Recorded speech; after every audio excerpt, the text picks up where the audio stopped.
XFM Express Balita. Express Balita.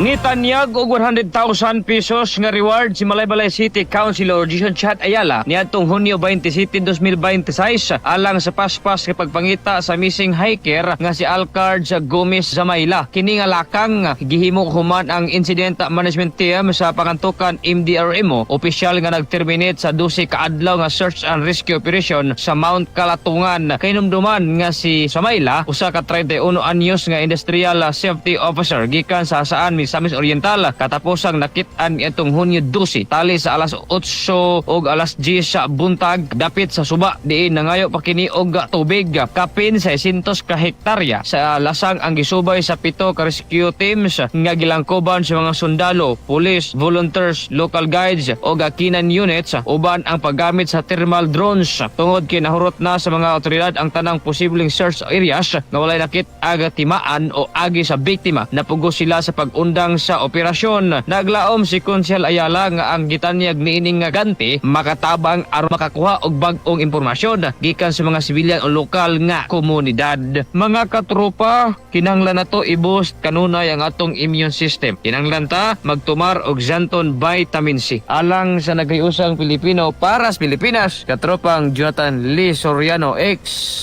MM News.